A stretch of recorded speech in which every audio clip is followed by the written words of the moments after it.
this is just me, but I feel like all of the other speakers took all the good material. Is that right? I thought so. Well, I am absolutely incredibly honored to be here today. Honestly, I feel like the most underqualified person in the room, especially when I'm speaking on the same stage with incredible luminaries who are doing amazing, amazing things with education and technology. I mean, Milton Chen literally wrote the book on it. So what I can do, while I might not be able to throw out statistics and tell you really broad-based things because I don't know them, I can tell you about my own life. I can tell you about my experiences with technology, what got me to where I am right now, and what I'm doing now, and how I have no idea what I'm doing. So just to start off and let you guys know a little bit more about me, I have a video about myself because my life is so much more exciting with background music. So we're going to play that.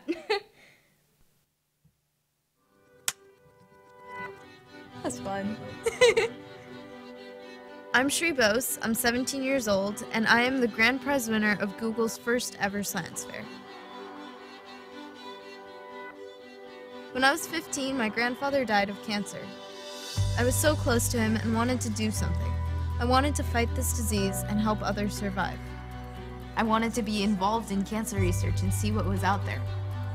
So I started writing to all the local labs and professors, trying to find a way to get involved. I guess no one wanted a high school student. I received dozens of rejections, but it didn't stop me.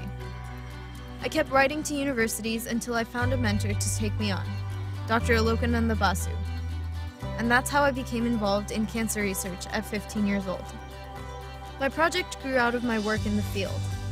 Chemotherapy patients can develop resistance to certain drugs, and I worked on finding a way to battle that resistance and make treatment more effective again. The feeling of accomplishment when you actually have gone through the entire process of finding your own problem and getting a hypothesis and doing your tests and getting your results is just the most amazing feeling.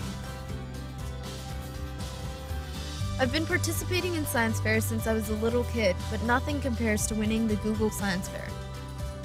I got to meet with President Obama, I spoke at TEDx Women, and I had the honor of being named one of Glamour magazine's Amazing Young Women of the Year.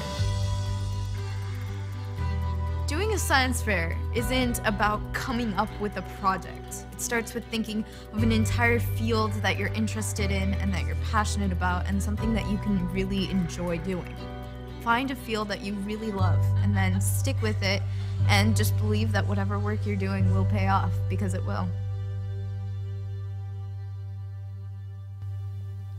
All right, as a disclaimer, I am no longer 17.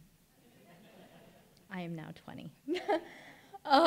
So I have, just before I get started, just as a show of hands, how many of you guys are from Fort Worth, Dallas area? All right. So I actually grew up in Fort Worth. This is home for me, and so it's an absolute pleasure to be back in this great city I call home. And as you guys probably know, Fort Worth is really amazing. And the reason it's home for me is not because it's where I lived for a majority of my life. It's really because of the incredible breadth of experiences I've been able to have here. I mean, it feels like it was just a few years ago where I was like a toddler playing in the museum school here in the museum, and I was playing with clay, and there was clay classes, and I made these really horrendous clay snails, which my mother, praise her, still saves.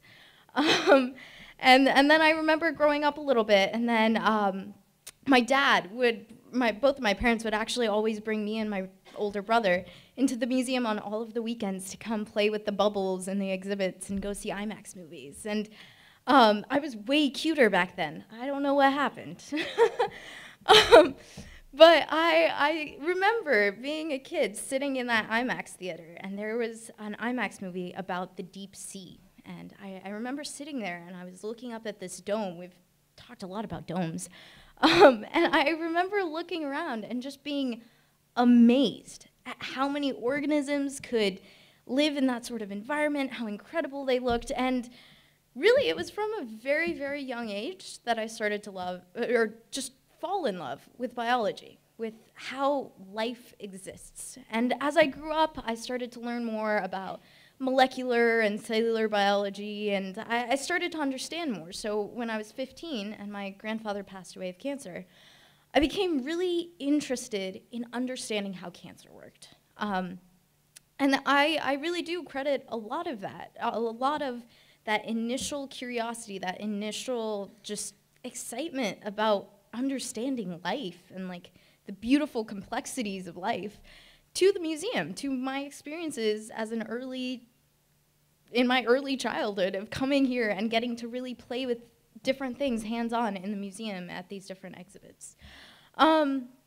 So when I was 15, my grandfather passed away, and I became really interested in cancer biology. So I started emailing professors all over Fort Worth, got rejected by a ton of them. Then I got accepted by Dr. Alokananda Basu at the University of North Texas Health Science Center, which is literally right across the street. So when I say I grew up in this area, I actually grew up in this area. And I got to go into her lab as a 15-year-old and do this really amazing work with drug resistance in ovarian cancer. And Fort Worth gave a lot to me as a teenager, just in terms of support, in terms of mentorship, and it was absolutely my honor to be able to represent this city at the Google Global Science Fair on this global platform. And I was incredibly honored to be the grand prize winner of the first Google Global Science Fair in 2011. So I got to go on this really crazy whirlwind journey afterwards, and now I'm currently at Harvard. So it's always really nice to be home, and it's nice to call this place my home because it's this community and it's this city that really taught me how to learn. It taught me how to look at the beautiful complexity of the world and appreciate it, and then how to use the tools of science and math to try and understand it. And ultimately, I think that's what education is all about. I think that's what every single one of the speakers up here has been talking about, that feeling of making a kid's face light up when they're like, this is really, really cool. And I think that whether it's learning through a screen or whether it's by sitting there playing with clay for an hour, I really think the thing that ties education together across time, no matter how far technology will take us, is that moment when a kid understands something, when they're excited about it, and when they realize they have the tools to be able to pursue it no matter what happens. And to tell you the truth, I didn't actually fully think about those tools. I didn't think about the tools that I had learned until I got to college. And I'm a junior now at Harvard. I'm studying molecular and cellular biology. And when I got there my freshman year, I had this like one-track mindset. I was like, all right, cancer biology, this is all I know. This is all I ever want to know. This is all I will ever do. And as probably every single person in this room knows, plans change, interests change, and in my first 2 years, I learned two very, very important things. First of all, that there's a lot more than cancer biology out there. There were all of these incredible fields that I was learning about, and I started falling in love with neurobiology. I got to do an internship at a Howard Hughes Medical Institute campus this summer, where I was doing brain surgeries on mice, which I was completely underqualified for, so I don't know why they let me do that, but it was very cool. And I started understanding that there's this very wide range of things that I could look at, and that was the first big thing.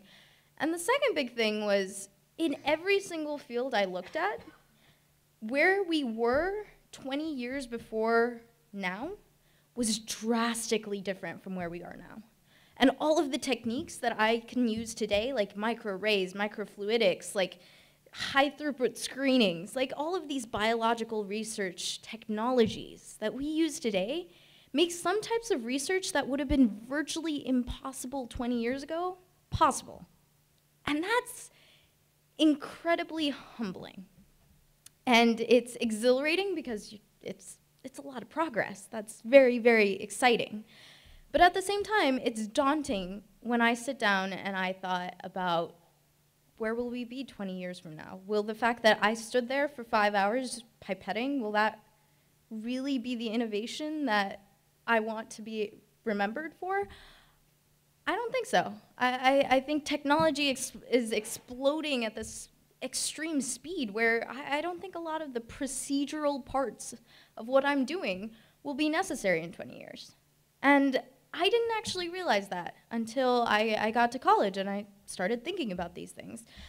And that really got me to thinking about where the innovation in research actually lies. And what I started to understand is the innovation in biological research comes from the fact that somebody sat down, asked a question, and then thought of a series of procedures and experiments that they could do to get a result that would explain something about the world.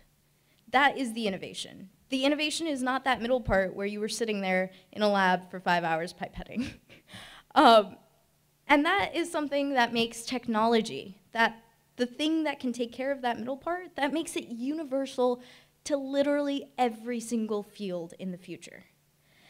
And that was another extremely humbling thing to realize. And so I started to recognize that sort of understanding technology was the way forward, and I realized that I knew absolutely nothing about it. And I still don't. I don't know that much about technology, and it's something I always wish I did. And so this might not be the logical next step for most people, but I found some other friends who were from Princeton who actually felt passionately about the same things. They thought that technology was the way forward. They were also involved in life sciences, and they wanted to be more, they wanted to give the tools to kids to understand what a digital future would mean. And so we came together and we developed a company based on something we knew nothing about. So some friends and I,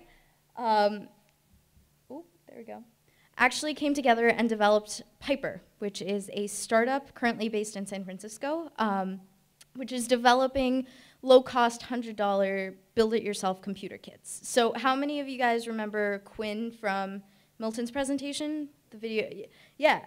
So we are basically trying to give kids like Quinn the tools for whatever it is that they want to do. Because I know personally, if I wasn't like Quinn, I didn't go out there and I didn't really engage myself with technology. I was interested in bio, and that was what I wanted to learn about. But technology is something that's so universal, so important, that we think all kids should have those tools. So if we put Arduinos, and we're actually putting Raspberry Pis, into a kit with all of the tools you need to build your own functional computer, and then to learn how to code like add-ons and to make DIY, there we go, hardware, then we think that kids will start to engage with technology in a different sort of way. Their first experience with technology will be like my first experience with bubbles and understanding how membranes worked in this museum.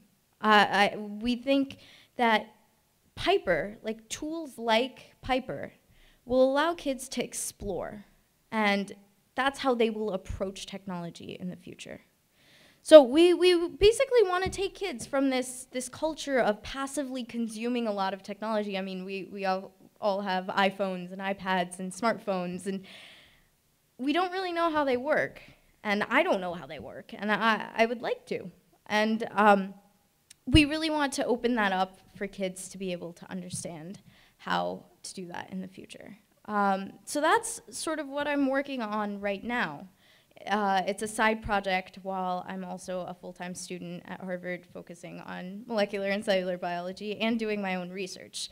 And I will say that I've gotten a lot of, I've been thinking a lot about technology in the past few weeks, just with all of Piper and with a lot of the things that I've heard today. And I think one of the most important things I can say here is the fact that no matter how many computers, no matter how we build the tools, no matter whether it's virtual reality or whatever we make, there's always going to be an element of a human touch. There's always going to be an element of the fact that my dad stood with me for 5 hours and explained how a firework works. Like, there's always going to be this sort of amazement when you have a mentor who has a twinkle in their eye. And I think that's an incredible value of coming to places like a museum or coming to schools. And I think that a combination of understanding how kids will respond to technology, to that human element, and to that sort of social networking that everybody is talking about, I think that's what's going to allow an absolute explosion in the sort of creativity and the sort of innovation in our world. And I'm excited to see where that goes. So thank you so much for having me.